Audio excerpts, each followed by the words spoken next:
Before I get started with the video, I just wanted to lay something out for you that I think is interesting. I looked back at some previous videos and the audio was just horrible. So now I'm obsessing over it. So I'm trying to figure out, and this is the setup I've got going on. I guess I would call it the primary, but I've got a Blue Yeti feeding directly into MacBook Pro into GarageBand. So I'm monitoring there as well.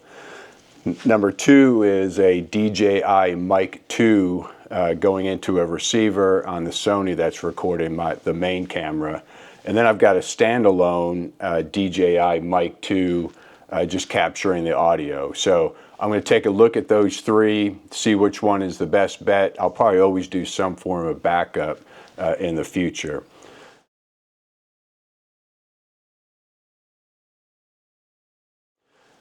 So if you look back at my last video, when this goes live, I did a video about the Nikon ZF, and I called it a potential legacy camera.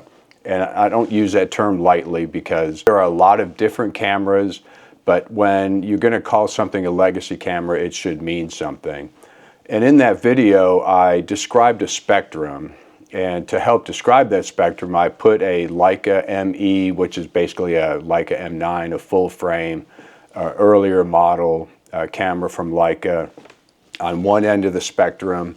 And then I put a Sony A7 IV on the other end of the spectrum. And please go take a look at that video because it'll make sense what I'm talking about. And when I talked about the ZF, it wasn't in terms of, well, it sits in the middle of that spectrum. Because that would imply that there's something, it doesn't do anything or everything that the Leica does. It doesn't instill that confidence and that sense of design style. But it's also not to the same level as a precision instrument that the Sony A7 is. What I really mean is, for me at least, it meets all the requirements across the spectrum. It's got the look, the image quality, everything that I've always been looking for. I'm not saying this will be my only camera and a forever camera. I will keep this camera forever because it does in fact do everything that I want it to be able to do, and it does it very well with a great sense of purpose. It has a reason to exist, and it fulfills that reason very well. And so that's kind of where I got to today. This idea that a thing, a device in these examples, has a purpose, and through design effort, it achieves that purpose. A lot of things don't do that. They fall short in some way. Maybe they're poor construction, poor materials, maybe their ergonomics and the human interface isn't well thought out. But I think the Nikon ZF is a good example of it. It captures the design cues that make us feel good about what we're handling, but you're also not giving up in areas of image quality and usability and autofocus precision. And so I wanted to start talking, and as I started putting the thoughts for the video together, I knew what I wanted to end with, but as I was putting that together, I started to realize I've kind of, with the Nikon, done some strange stuff. So in this first one I'll show is pretty familiar to most people. This is the Nikon ZF, Nikon traditional mount to the Z mount. And you can buy this from Nikon, and then I'm sure there are other manufacturers that do it. It's pretty standard. It does have electronics pass through, so it does have full autofocus. It essentially mates the traditional F mount to a Nikon mirrorless Z mount. There are no, on this one at least, I don't know if they make any, Canon does with some control dials, but this is basically a smart adapter that interfaces, again, and this is, I got not made fun of or picked on in comments, but somebody commented like, I have a thing for 50 millimeter, nifty 50s, plastic Vantastic lenses. I think every system I own, I've got whatever that manufacturer's version of the nifty 50 is. And I love them. I've just got some weird deal about it. I like the focal length, and they usually come with pretty fast apertures, 1.8, and they're just great. and they're super cheap. And this is a good example of a thing that serves its purpose. It's supposed to be at the lower end of the price range, but it's got to perform to some degree. And these Nifty 50s definitely do that. But in this case, I can mount this this lens using the the FTZ adapter, and it works perfectly. Autofocus, stabilization, everything else is great. I've got a couple of F-mount lenses that I use, and this was turned into a great option. I had a couple of lenses that I've always had with me from previous Nikons, and it worked great to be able to use these.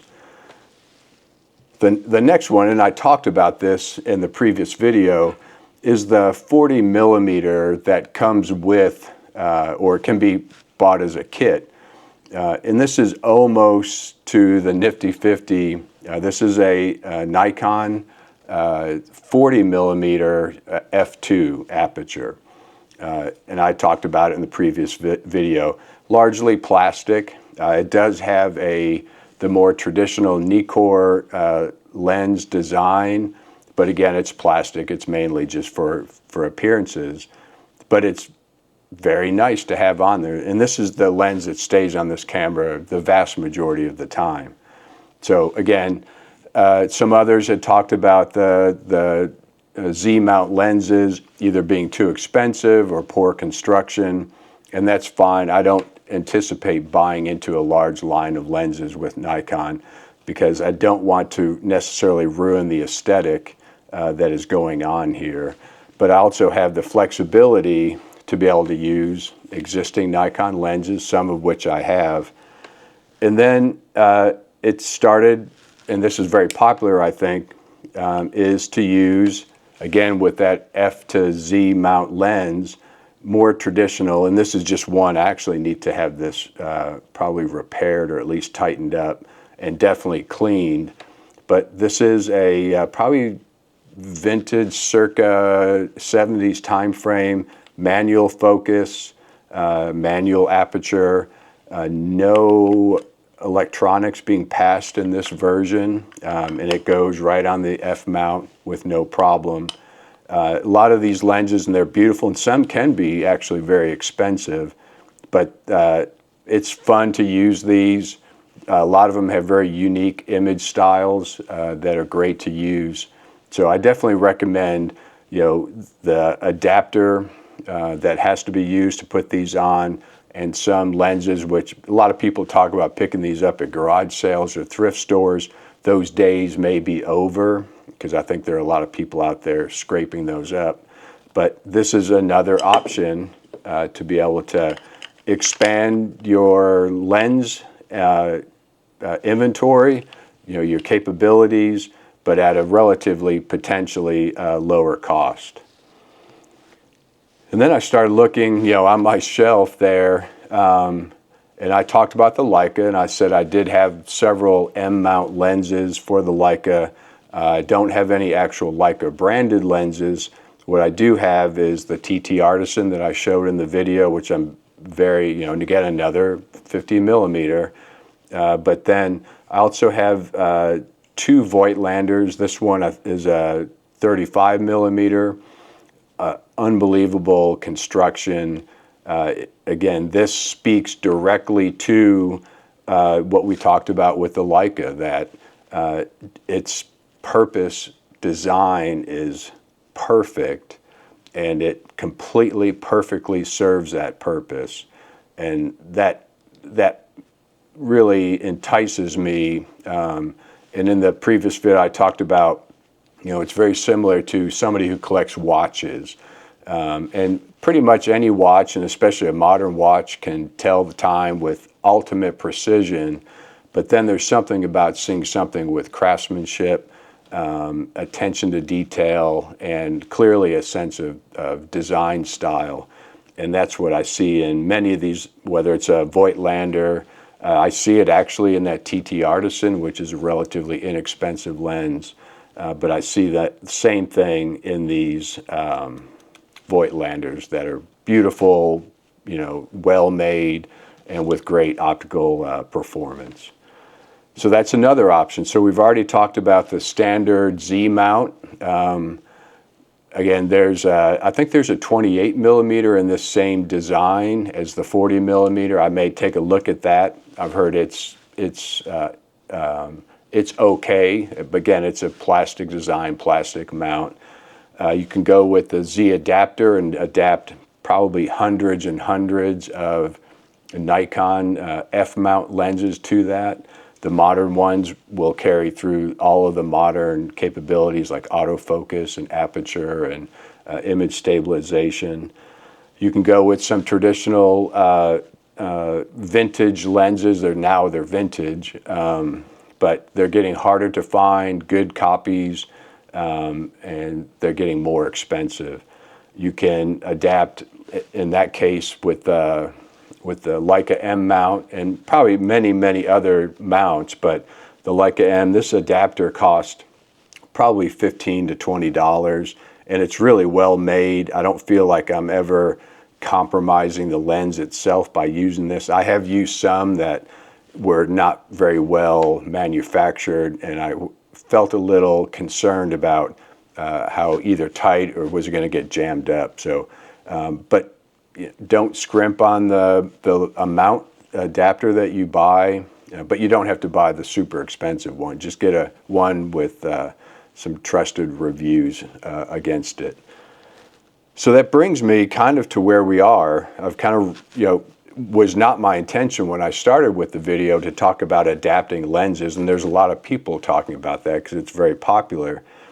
But I go back to that concept of a thing that was designed with a purpose, and when that thing meets that purpose with very good efficiency and effectiveness, to me that's special. And this is, and I'm not sponsored by any of this. That would be maybe awesome someday, but right now this is just something I bought, and the reason I bought it is because I had quite a few Sony lenses, and the lens that's recording me right now is a Tamron, the 28 to 75 2.8. I love that lens, and I've carried that throughout the world, and it's been really my workhorse recording me now. But when I picked up the Nikon, I wasn't ready to get rid of a bunch of old stuff, or not old, but get rid of my current setup and transition. And then I stumbled across this, and this is the Neewer Sony FE to Nikon Z adapter. And you can see, hopefully I'm showing this correctly, because it's a mirrorless lens to a mirrorless camera adapter, it not only is, but it has to be extremely thin so it doesn't increase the flange distance between the back of the lens and the sensor itself. So in this case, unlike the traditional, which is a SLR lens to a mirrorless body, has to recreate that flange distance which is wider. This one, because it's mirrorless to mirrorless, has to be as thin as possible. And so when you look at that and the engineering that had to go into that to, one, pick up the Z mount specifications, but at the same time pick up the FE, the Sony FE specifications, and put the electronics necessary to translate FE to Z all in near real time. And so this thing works. I will say that, but I'll also talk about there's some limitations to it as well. But in this case, I can put, and again, I go back to the 50 millimeter kit lens, or cheap entry level lenses. Here's a Sony 50 millimeter, again, super plastic, but I love these things. And the Sony FE to Nikon Z mount adapter, and see if I can get this to work. There. So now we have the adapter on the Sony FE mount. I can take off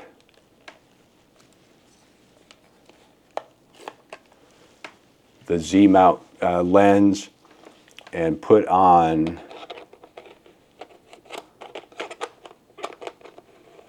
can get it lined up.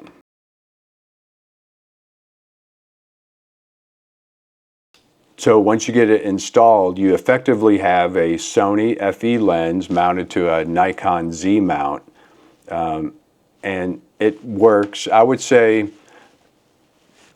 to a 90% effectiveness. I do have some lenses like a Samyang, very small, 35 millimeter, does not work very well. It has a tendency not to autofocus very well, and it seems to hunt quite a bit. This lens here works perfectly as if it's a native Nikon lens. That Tamron 28-75 is outstanding on this body, just as it is on the Sony, as if it were a native lens.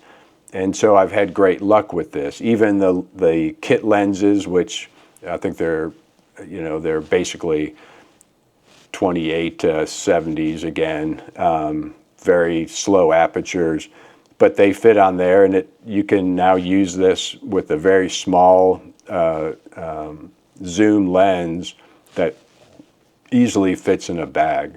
So, the reason why I raise this is not because I completely recommend this product. It does have some issues, like you may have seen me, I kind of fumbling around trying to get it installed. Sometimes when I go to take it off, there's a mechanism here to release it from the lens itself. So you have to be a little bit careful about that. But again, the amount of engineering that went into produce this, that gives you the capability that it does, to me is a great thing. And it really sort of touches on those things that I enjoy. Again, I don't collect watches, but I think I understand why a person might, for that sense of precision, engineering, craftsmanship, and just the way that they were able to envision mating these two systems together and overcoming that technical challenge. So that's what I wanted to show you. It originally was just to talk about the Neewer and that how relatively inexpensive it was for an adapter that gave you the capability that it does. And when I started putting it together, I realized I've got quite a bit going on between native Z-mount lenses, adapted F-mount lenses, adapted manual focus Leica, and adapted legacy Nikon lenses, as well as now the Sony adapted lenses. So I enjoy messing around with this and the different combinations and what works and what doesn't work. So I tell you, great response from the previous video about the Nikon ZF. It seemed to resonate with people. Hopefully, if you have any comments or questions about this episode, this portion, I'd ask you to put your comments below. I've been pretty good about reaching back out to people to keep that discussion going. So thanks.